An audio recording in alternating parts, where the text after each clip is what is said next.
Welcome to the Naked Party Time podcast, where we get real and raw about life, leadership, and love, while having lots of fun along the way. So what do you say? Are you ready to get naked? Let's do it. Well, if the title was not enough of a warning, this is your official one. Today's content may be unsuitable for younger listeners.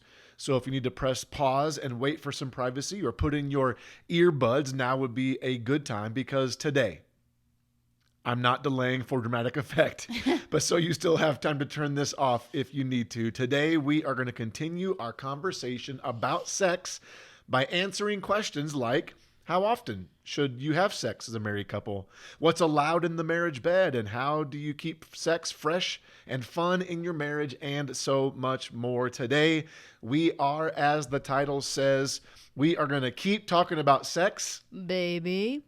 I so wish we could play the song, but I don't want to get sued. I don't know about you. Welcome back to the Naked Party Time podcast, or welcome for the first time. If you are a new listener, if you're watching on YouTube, hello to you as well. I'm your host, Jeff Manis, and the other voice that you heard is from my favorite human on the planet. No, not the inventor of coffee, not the person who will take down Tom Brady. That was my wife, my best friend, my queen, Sabrina. Thanks. We survived the first episode on sex. Are you feeling okay about this one? Yes. You read through the notes already and you're comfortable with where we're going? Well, maybe not comfortable, but you're ready. I'm not necessarily comfortable, but I'm willing. All right. I will say I like having these episodes about sex, because now I can say, don't forget what you said on the podcast. Ha, ha, ha. No, that's a horrible advice. Yeah. Not what we would recommend to have healthy sexual intimacy in a marriage. Manipulation should not be a tool, although I'm pretty sure both of us have used it in the past. I'm sure we have. By the time this episode airs, our last episode, episode 21, where we started our talk about sex, will probably be the most listened to episode in our 1 year history of the podcast. I did not expect that. I didn't either. At the time of our recording, so we're recording this on Friday, it'll release then on Tuesday. At the time of our recording, I just checked, it's the third most listened to podcast. And that's what, it was still less than 2 weeks released, Yeah. which is awesome. Apparently we struck a chord, or at least made people curious about what we're talking about. If you haven't yet, I would encourage you to go back and listen to episode 21. Really, you could go all the way back to episode 18, when we started our conversation about marriage on mission. In episode 18 and 19, we were walking through our marriage mission and our values. One of our values is what, Sabrina? Intimacy. We want to live in intimacy. And so that led then into episode 20, where we walk through the 5 levels of intimacy, not to be confused with the 7 levels of the candy cane forest from the movie I want to Elf. go to that. Yeah, I know. 7 levels of candy cane forest.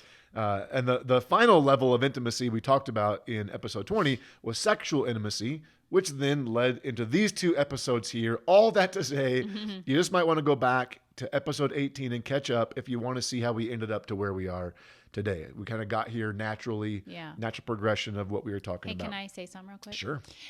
If you and your spouse do a marriage mission and you're willing to share, I would love for you to email us at hello@jeffmanis.com. Awesome. I think that'd be so cool and encouraging to know that other people are living on mission, and we're not doing this alone, because I think sometimes, depending on what you're trying to stand for in your marriage, it can feel lonely. Yeah. So I just think that'd be really cool to see other people's. And we're going to finish the marriage on mission, so we're going to get back to that. Yeah, the rest of our things. Yeah, the next episode, the last one in May. So we have 4 more values to walk through, but that one on intimacy was so deep that we felt we needed to stop and really kind of dial in on that. But if you want to send us if you have a marriage mission, we'd love to hear it. Yeah, I think if you have that'd be values, awesome. That'd be fun. Yeah. And we'll even share them on, if you're willing to, we'll share them here on the podcast. Yeah, that'd be awesome. Let us also say this. We're merely touching the surface on the subject of sexual intimacy and intimacy in general. These are subjects that we are not experts on. No. So we will link to some experts who've helped us in this area. People like Dr. Julie Slattery, Francie Winslow, Dave and Ashley Willis, and more. We'll link to those in the show notes. Just know we are not experts. We are walking this road with you. we ourselves, we are working through many of the roadblocks Yeah. to sexual intimacy that we talked about on the last episode. Also, we want to be clear, when we talk about pursuing sex with your spouse and being willing to have sex, we are in no way saying that you should just suck it up and have sex. Yeah. If you're in an abusive situation, sinful, unhealthy, manipulative, or controlling situation. If you are unsafe and you're listening to this, by all means, find a place to go to be safe. Yeah. I hope that's clear in what we're saying. We are speaking primarily to couples or people who desire to be married someday who are not on the verge of divorce.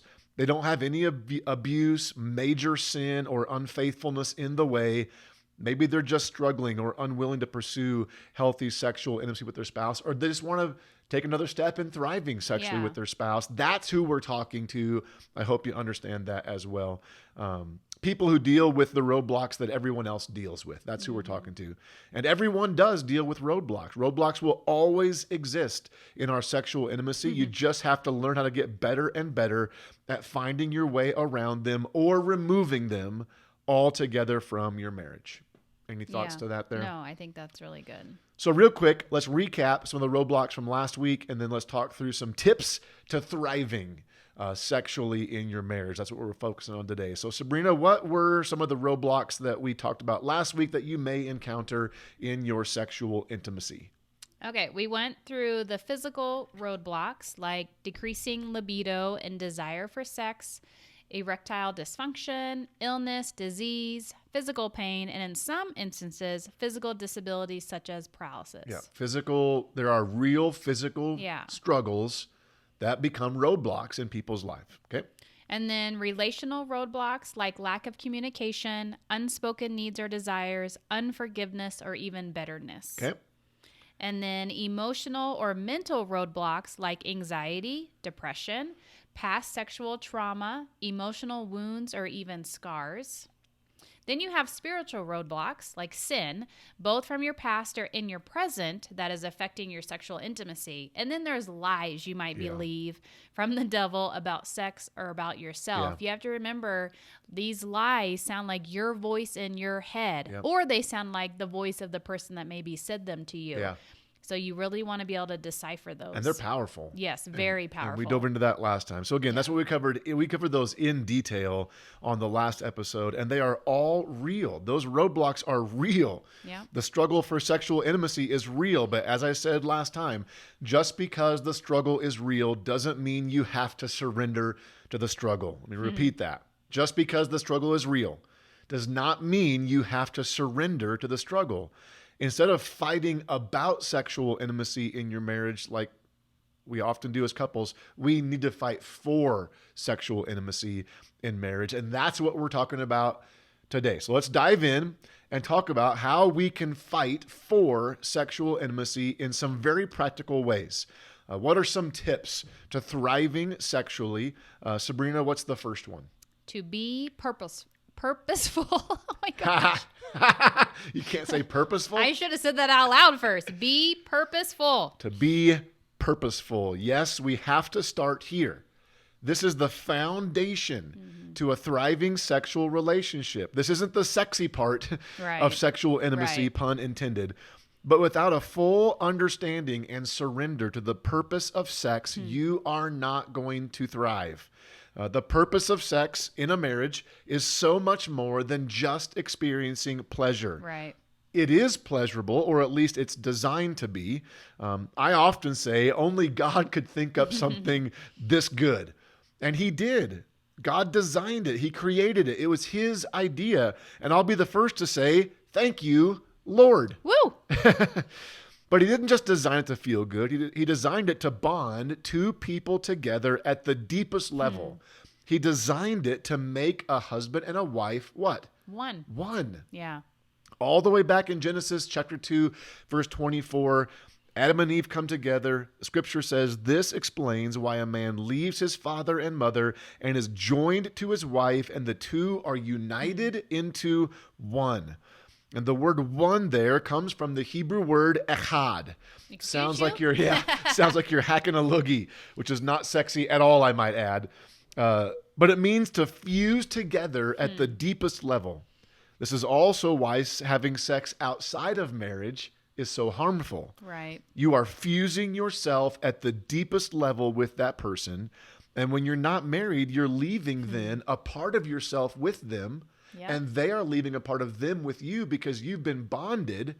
And when you separate, you have tore that bond apart. Trigger warning here, by the way, for victims of sexual abuse. If you want to skip ahead, 1 or 2 clicks on your podcast, you can.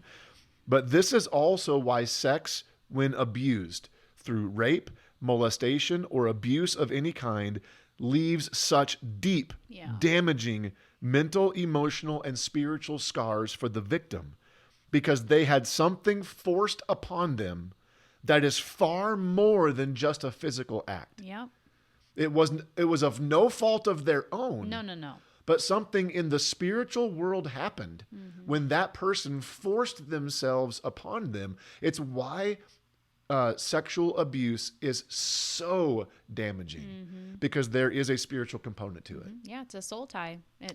You are connected, and you can break it, but it takes a lot of work and counseling. And again, if you have sexual abuse in your past, it's of no fault of the person. No. That's one of those lies we can believe. Yes. It was my fault. Yep. But that's why it's so damaging, because there is that bond that happens. Yeah. And then 1 Corinthians 6:15 and 16, the Apostle Paul says, "Don't you realize that your bodies are actually parts of Christ? Should a man take his body, which is part of Christ, and join it to a prostitute, or literally just join it to anyone?" And Paul says, never. And don't you realize that if a man joins himself to a prostitute, he becomes one body with her? For the scripture says, and then Paul quotes Genesis, the two are united into one. Right. So if sex is one of the primary ways God makes a husband and wife one flesh, united, fused at the deepest level, what do you think the devil's going to try to do? Going to try and keep you apart. Yep. In fact, Sabrina, I don't think we can say this enough. What is it you always say about sex before and after marriage? Yeah, before you're married, the devil does everything he can to get you to have sex. And after you're married, he does everything he can to keep you from having sex. So true, man. Like, you look at any relationship, the temptation before marriage is we want to have sex. Right. And then after you're married, right, the enemy tries to keep you apart. So this has been huge for us. And there's even been times in the last couple of years where both of us really had a low desire for sex. But we've said oftentimes, it's you who has said it, we need to have sex so the devil knows he cannot come between us. Right. Sometimes you even go one step further, Sabrina, and say that having sex as a married couple is a way that we can give the devil the middle finger. I love that. I mean, I would never say it that way. It's not really appropriate, but it's from a book I read. I could post it in the show notes, but this book that I read, I loved that picture because it really is like, leave us alone. Yeah. Get away from us. I know that's kind of a derogatory way to look at it, but we want to show the devil that we are united. Yep. You're not as holy as I am. I know, I'm not. I am. Jesus is always working on me. Seriously though, we have to understand the purpose of sex and be purposeful in it if we're going to thrive. Right. If you're just wanting to have sex because it feels good, you will never thrive sexually. Right. If you're trying to avoid an addiction of yours or fulfill some fantasy, you're never going to thrive. The awesome part is when you understand the purpose of sex and when you pursue it, you get the feel-good stuff along with it. So you get both the pleasure, but also the purpose in it as well. So be purposeful. Use purposeful language when you talk about it. Like talk to each other about staying one, flipping off the devil if you want to. I remember one time in an unusually difficult season for us, one time after sex, we actually said, "Take that, devil."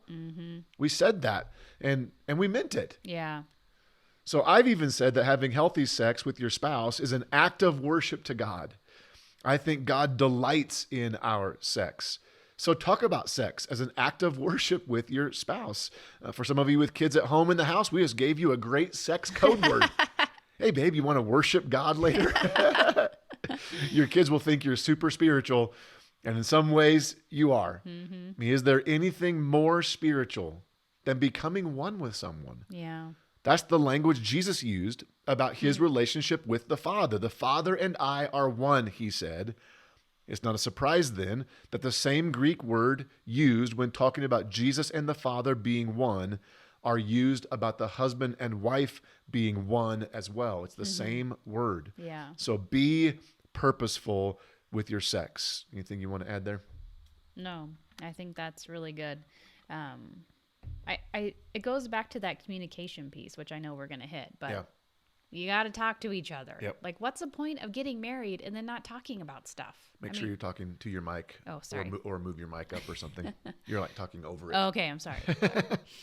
So Sabrina, what's the next thing we can do to thrive sexually in our marriage? Make it a priority. Yes. Be purposeful. Start there. Make it a priority. Until healthy sexual intimacy becomes a priority in your marriage, it will never become a common practice in your marriage. That's good. That was good. So I'll say it again. Until healthy sexual intimacy becomes a priority in your marriage, it will never become a common practice in your marriage. Once you understand the purpose, you need to make it a priority. Yes. In fact, if you really do understand the purpose, you'll want to make it a priority. Right. You'll go the extra mile to make it a priority. Like, why wouldn't you? And so how do you make it a priority? I'm sure there are a ton of things you could do, but here's just a few that have helped us. So Sabrina, what's the first way that we make sex a priority in our marriage? Plan it. Yes. It doesn't take anything away from coming together, very good. even if it's in the calendar. Love it. Yep. So you have to plan. You may have to. Yes. You don't. Some people might always... actually be more, both couples may be more natural at pursuing it. Typically there's one, and it's not always the husband, but typically there's one. We have some friends where the wife has a very, very high sex drive and the husband doesn't. And that causes some, they have to work through that. Yeah. And there's some couples who both husband and wife have a very high sex drive, but typically there's one who might be a little bit lower than the other. And so some people may not have to. So you may have to plan sex, and there is nothing wrong with that. No. Because it will only be for a season, really. Yeah. Just depends on what you have going on. Yep. I'd rather plan sex in order to make it a priority instead of relying on spontaneity and never having sex. Yeah. Right? Yeah. I'd rather plan it and have it than just hope we're spontaneous and then you never have it. Because the enemy will make sure that something always gets in the way. Yep. And then you'll realize it's been weeks since we've come together and connected. What the heck? Yep. Like time it can get away from us if we're not diligent and making it a priority. Yep. And I love that language you use, by the way. You said it's been weeks since we have come together and connected. Yeah. Instead of just saying it's been weeks since we had sex. I think even just saying, we had sex maybe diminishes the power, the purpose in it, that we have not come together and connected. Right. That's really good language. One of the ways that we have actually planned sex is having a weekly date night. Right. Because the first rule of Fight Club might be to not talk about Fight Club, but the first rule of date night is what? Have sex. It's the first rule of date night. And then something that worked for us to get us going on this was by starting date night with sex. So often you go out to eat on date night or you go to a movie if theaters are open in your area, and by the time you're home, you're tired, you might be bloated, and all you want to do is lay in bed, right? Yeah, exactly. So start date night with sex. Yeah. And then go eat. Right. You usually have much more energy when the night begins. Right. So start with sex. Also, each quarter of the year, we try and get away together, Sabrina and I, overnight without our kids. We try to go for at least one night. And when we do those overnight trips, one of the plans is we're going to have sex. Lots of sex. Also, as much as we are able to, and this is getting real and raw here, but we try and plan our trips and our personal vacations around Sabrina's monthly cycle for obvious reasons. I was so surprised you put that in there. But it's But true. it's true. I know. I'm always checking try to- that and we try to keeping track. plan And around it. yeah, we do. Because one of our goals of getting away is to come together. Yeah. Yeah. To connect. Yeah. So for moms especially, sex when you are away from the home, like on a vacation without kids, is much more freeing for you. Why is that, Sabrina? Yes. I think as moms, we have 1,000 files open in our head. We can see, dirty laundry in our room or things that need to be done. Kitchen needs cleaned, whatever. Yes. I mean, there's always something when you're a mom. There's always something that needs to be done, no matter what age your kids are. So there's been, this is probably TMI. There's been times where I'm like, Jesus, please shut my brain off because I can't concentrate on what's happening because I'm thinking about what needs to be done, what I should be doing, what, Are the kids going to come to the door? Yes, I can hear the kids. Are they going to know what's happening? Like I have everything is on alert, I feel like. And so sometimes I just ask Jesus. We don't have that problem as men. I can tell No, you that. it's so not fair. We just shut everything out. So I love it when we can get away because then I don't have any responsibilities. No chance of somebody coming in or knocking on our door or hollering for us. And so then it makes such a big difference for my brain. I can connect better mentally and emotionally. And we've heard from other women who say the same thing. It's typically the women who deal with that. Not always. Yeah. But and especially moms, when you have kids at home, when you get away from the house, it's just more freeing sexually. So that's one of the reasons why we choose to get away. Yeah. Because it does make it easier. Well, we're making it a priority, right? Like we are planning it. It takes time, effort, money sometimes. But we know for us to connect on a deeper level, it's worth it. Yep. Another way to plan sex is to have an intimacy goal. We've mentioned this before, not really talked about it. Like literally have a goal for the number of times you want to have sex each year. We started doing this several years ago. And it's actually made pursuing sexual intimacy kind of a game or a contest, not in a bad way, but in a good way. It keeps us focused on a goal that we have. Now, the danger here is that you start to focus only on hitting that number goal and not the purpose of sex. Don't miss the purpose of what you're doing just to make sure you're living out, your plan for it.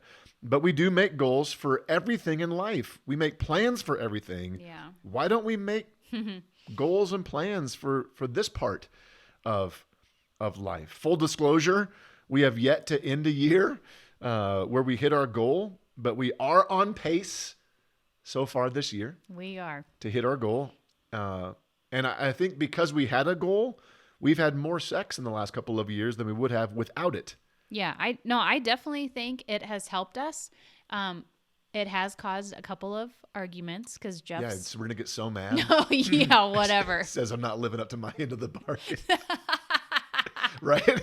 Yep. Yeah, you're always totally you're always begging me for it. I mean, I'm just irresistible. Babe. I know. Just you begging me. You are, honey. So keep your hands off of me. I'm not a piece of meat. Okay, that's enough. But last year was a struggle for us, and there's a couple times Jeff wanted to give up on the goal, and I didn't want to give up on the goal because it helps me to stay focused and to remember I need to make the effort even though I'm struggling to connect with him, and I didn't want to give it up. So we had a couple of conversations about giving it up, and I kind of fought for it. But you did fight for it. That was good because I was ready to throw in the towel. Like, this is stupid. And even though we didn't hit it, it's okay. Yeah. We should try again this year. I know. And we're on pace. Part of the problem is I'm so like, if I'm not going to reach the goal, I'm just going to throw it away. Right. Because I want to check it off. I know. Because of my OCD list. But you're right. It does help, even though we've not yet reached it. We're gonna this year. Yes. This is our third year trying. No. You sure? I have the numbers in my head. Okay. All right. I know the numbers. Okay. All right. Well, that brings up the question from some people. Well, how many times should a married couple have sex? Is that where we are? Yes. I got lost. And that's a great question. Again, there's a danger here. Yeah. Because you don't want to make it all about the frequency of it and not the purpose of it again. Right. So I hesitate talking about numbers, but I do think it's good.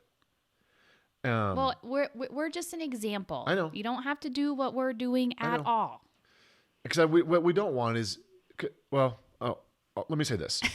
A recent study found a linear relationship between frequency of sex and reported happiness up to a frequency of once a week. In other words, couples' happiness and well-being increased with the frequency of sex, but that level of happiness and well-being maxed out at the frequency of once a week. Okay. Isn't that interesting? Yeah, that is interesting. What's fascinating to me about this study is how it relates to the Sabbath. And I mentioned this in the Sabbath series we did. In Jewish tradition, the Sabbath was a day to enjoy marital sex. In fact, some Jewish communities, it was expected that a married couple have sex on the Sabbath. Why? Because sex is one of the primary ways a husband and wife delight in their oneness together.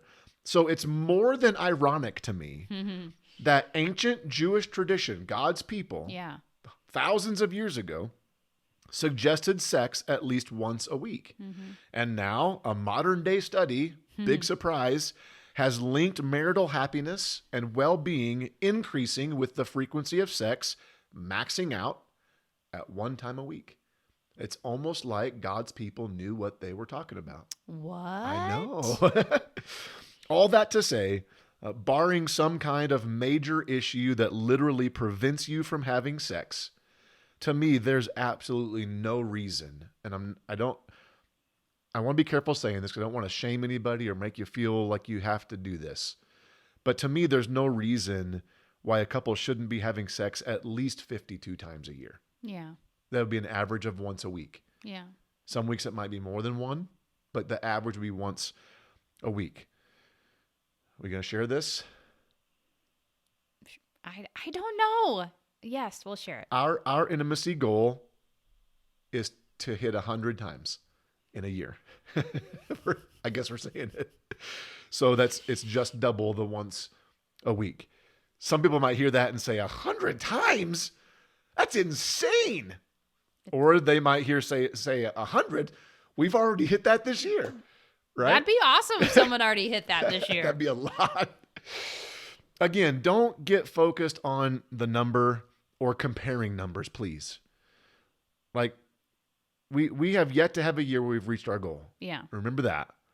But it's helped to keep sex a priority in our marriage.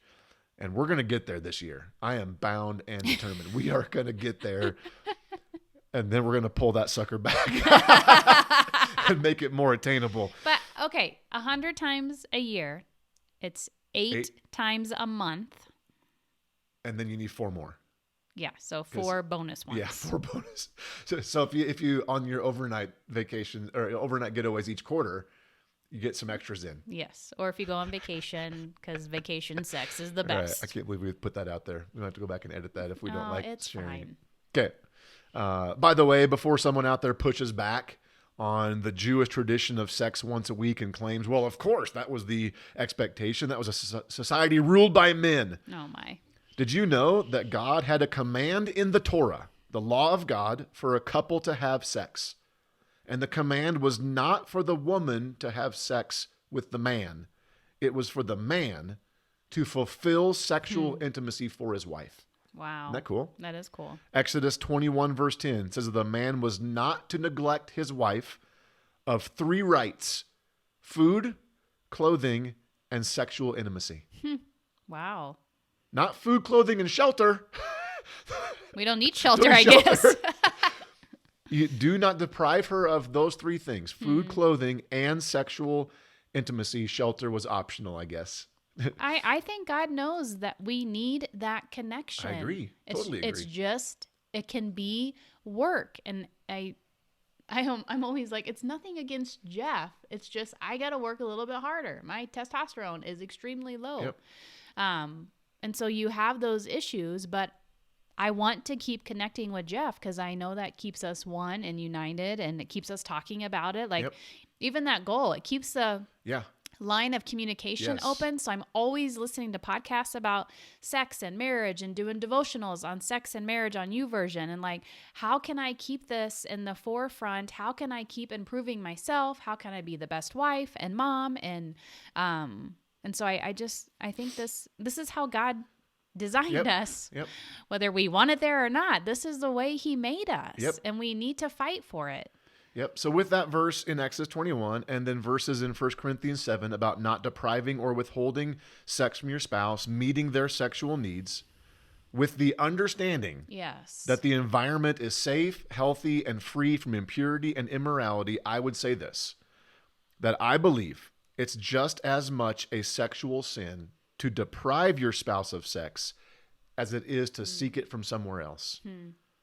That's good. That's deep. Yeah. Earlier in the podcast, when we kind of first got started, I was thinking about almost every Sunday, you say, when you accept Christ, it's the easiest decision you'll ever make, but the hardest one to live out.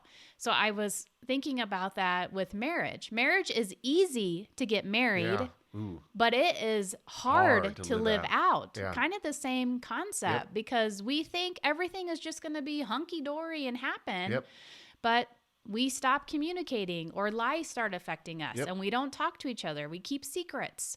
I mean, there's all these things that the enemy, because he's out to destroy us and kill us. And it's a hard decision to make. So if you are single and not married, but you want to be married, man, you have to think about all those things through. Yep. So I asked a woman that I highly respect, one who I believe is pursuing a healthy and thriving sexual relationship with her husband, this question: what do you think is the biggest key to a healthy sex life? And Sabrina, you're that woman. And what did you say? The biggest key, people were probably like, who is he talking about? What would you say is the biggest key to a healthy and thriving sex life in marriage? Saying yes. And I'm not always good at this. But okay, I've never... This is good what you said. Yeah, I've never regretted saying yes to having sex, even on the times I didn't feel like doing it. Yep. And I think we can let our feelings dictate a lot of things. Sometimes you say yes because you know it's the intimate connection you need with your spouse. And I love that you said that. When I asked you that question, I didn't know what your answer would be. Man, that's awesome. Yeah. That you've never regretted saying yes, which is, I'm thankful for. And I would add this, because this is your default answer, saying yes. It makes it way easier for me to accept the few occasions where I know you're just not into it, or when you do say no. Yeah. And very rarely do you just say a flat out no anymore. You'll be honest sometimes of like, I'm not really feeling it. And sometimes you'll say, I don't want to, but I will. Yeah. And that doesn't always go over very well. But I'm sorry. but I know that because your default answer is yes, it does help. Yeah. And I think that would help even in some other marriages. If you knew the default answer was typically yes, it does make the no's just easier to handle. Well, sometimes we're both like, neither one of us want to do it. Yeah. But we know we need to connect because it's stressful in our house, or, there's something going on, and we know it's just better to come together. Yep. We've laughed recently on the times where neither of us were really feeling like doing it, but we did, and it ended up being great. Yeah. Like surprisingly great. Right? And then you're like, and then I always think, why did I not want to do it? Like, So we're trying to keep this, trying to use language that's appropriate here, but be honest too. Like, this is real and raw. This is what the podcast is. So how do you thrive in your sexual intimacy? Be purposeful, make it a priority, got to plan it, set some goals, be persistent in your frequency. Again, when it's healthy, safe, and pure, just say yes. You won't regret it. Yeah. Sabrina, what's the third tip to thriving sexually? To be playful. Yeah, to keep it playful.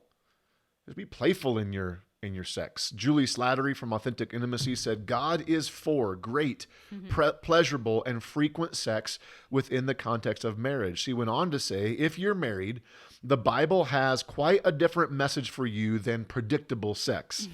She said, do get carried away. far away. Be adventurous, be playful, be passionate, go crazy with your husband, Woo-woo. she said. To which I would say, experiment. Right. Like, we're about to get raw here, but experiment with positions. Yeah. Experiment with places, like locations in the house or the car or nature. Right? Yes. You're blushing. I know, because we have teenagers in this house somewhere. Yeah, I and know. I'm like, oh my gosh. As long as you're in a place of privacy and not in danger of being arrested or something, like read the Song of Solomon. Yeah. They were doing it everywhere. Yeah. Like for real they were. Here's how I look at it. And we were laughing about this earlier. As a married couple, your bodies are an amusement park and God has paid for the all-you-can-ride pass. So use it. That's such a fun Yes. picture. Yes. On how to look at connecting with your spouse. I'm gonna get me one of those bracelets. Oh, Malanta. And then you're gonna that you get like at a want carnival. Me to scan your bracelet? Yeah, I'm gonna say I got the all-you-can-ride pass. I'm here for the day. Sabrina, there is. We're gonna share this. There is a Christian resource for sexual intimacy that we have used in the past to help with some ideas. What's it called?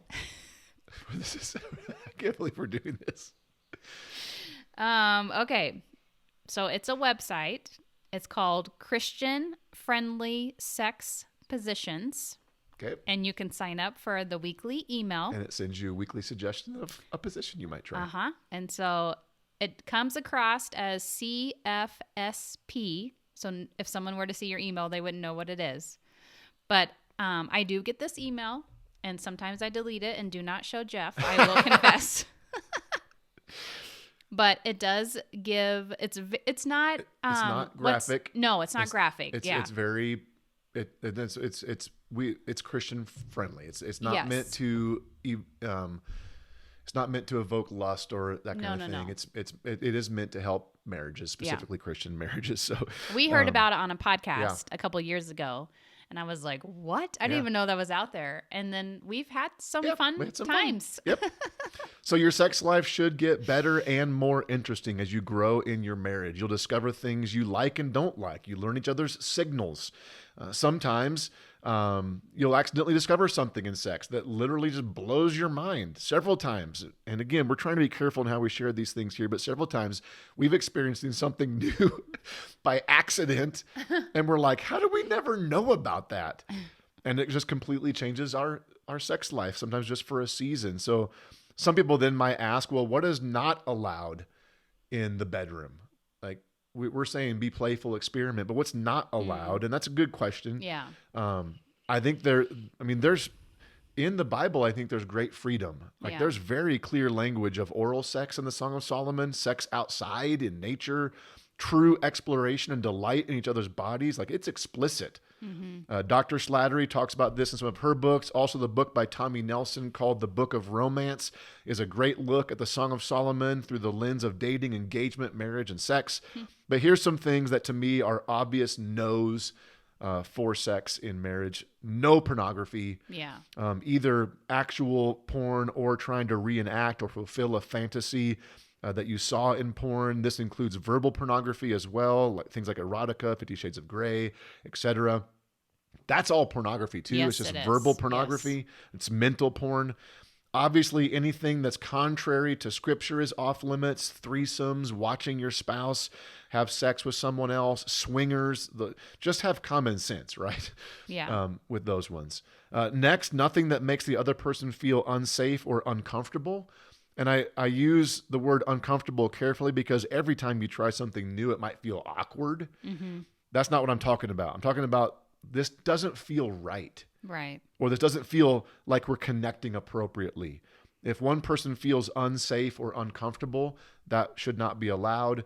Anything that belittles, puts down, demeans, or harms the other person, like don't do that. Right. I don't think S&M, sadomasochism, whips, chains, talking down, belittling someone has any place in our sexuality. Right.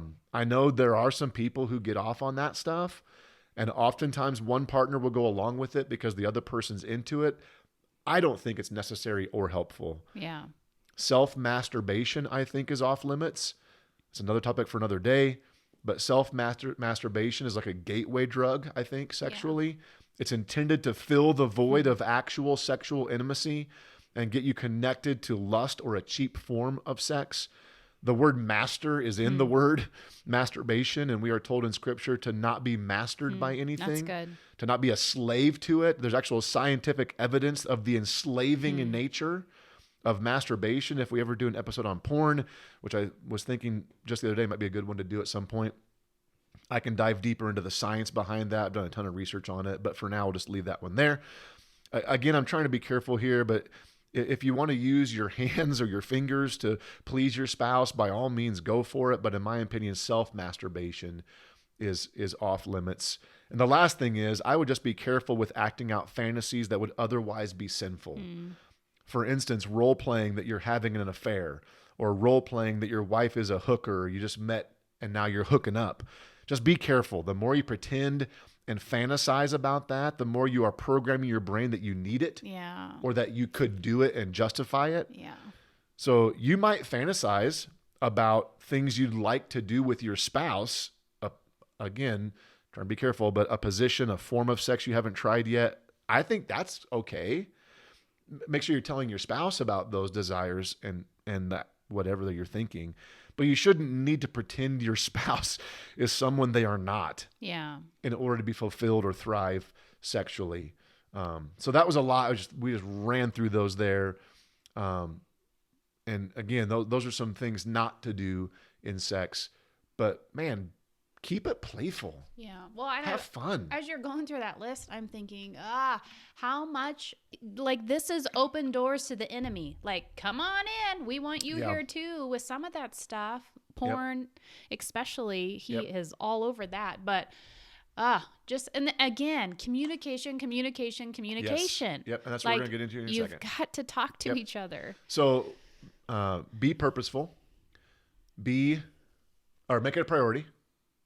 Keep it playful, right? Mm-hmm. Yeah. And then now we have the last one. Be personal. Be personal. Talk about it. Yes. Share with each other what you like and what you don't like. Right. What you would like to try and what you don't like, trying. Even while in the act of lovemaking, be honest. Yeah. I like that. I don't like that. Or, move your hand there, whatever it is. Right. Like, be honest. Like, in the moment, be honest. I would even say embrace the awkward. Yeah. Sex is awkward at times. Mm-hmm. So many times. It isn't perfect and flawless like on the movies.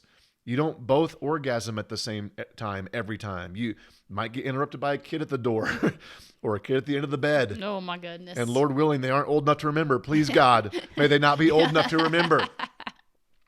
Dave and Ashley Willis, who wrote Naked Marriage, and they host the Naked Marriage podcast, they said this recently: God actually wants your sex life to be far better than anything you could read in a novel or see on a screen. Man, that's so good. And then they shared how Pope John Paul II has a great quote about porn and sex that I heard on their podcast, which is ironic coming from someone, the Pope, who took a vow of celibacy in the Catholic Church. But he said this, I thought this was amazing: the problem with pornography isn't that it shows too much, but that it shows too little.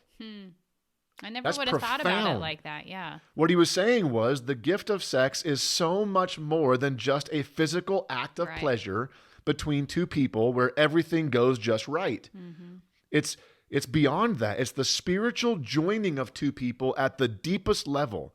Two people who come together with all of their own hurts, pains, past, sins, desires, pleasures, and feelings. Porn, sex on TV or in the movies or erotica does not show the deep spiritual soul connection it's designed to bring, and it hides all the awkward, messy, embarrassing moments that it can create. It also hides all the shame, damage, and destruction that sex outside of God's boundaries causes. So I'll end with this. I think if both partners would make sex about the other person, how can I serve them? How can I please them? How can I show them my love? And how can I show them the love of Christ, wholly giving himself to them? Yeah. If we would do that, our sex lives would take a giant leap forward for all of us. Mm-hmm. So keep it personal. Be personal in your intimacy. Again, I think these 4 words need to be said every day in every marriage. What is it? It's not about me. It's not about me. And that should be a common phrase in our sexuality. Yeah. It's not about me.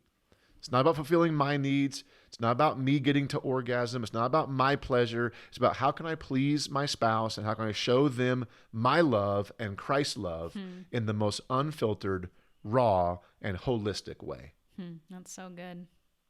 Thoughts on what we talked about? No, that's a lot. Yeah, it is a lot. We're almost at 50 minutes again.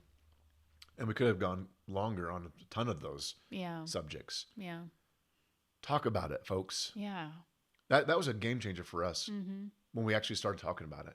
I think for so long we had unspoken frustrations, expectations, desires. And when we just started getting honest, even while in the act of lovemaking, being honest with each other, I think it changed the game. Definitely. So again, I know that was a lot, and we could have said so much more, but I hope it was helpful for you. Maybe it wasn't. Maybe it's helpful for us. Yeah. I think we're living out our podcast mission. We are getting real and raw about life, leadership, and love, right? Yes. Maybe we won't release this one. On the next episode, which drops on Tuesday, May 25th, we're going to go back to our Marriage on Mission series and finish that out with our other 4 marriage core values. Then on Tuesday, June 8th, we're going to celebrate 1 year. That seems insane. It's our podcast-iversary. Wow. That is quite the word. Say that fast. Yeah. You couldn't even say purposeful.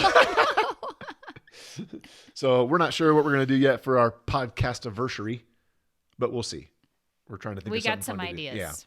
Yeah. Until then, we'd love for you to help us out by sharing the podcast with someone you know.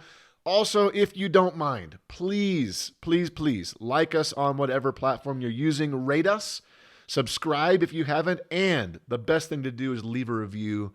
We want that to help spread the word about what we're doing here. All those things help get the message out about the podcast. So, Sabrina, why don't we end with our marriage mission? Are you ready? Ready. We are united in Christ, unstoppable with Christ, and unbreakable because of Christ. Now it's time for you to go get naked and party. See you on the other side. Thank you for listening to the Naked Party Time podcast. If you enjoyed this episode, please subscribe, rate, and review on all of your podcast platforms. If you're watching on YouTube, please make sure and subscribe as well. For more content, go to jeffmanis.com.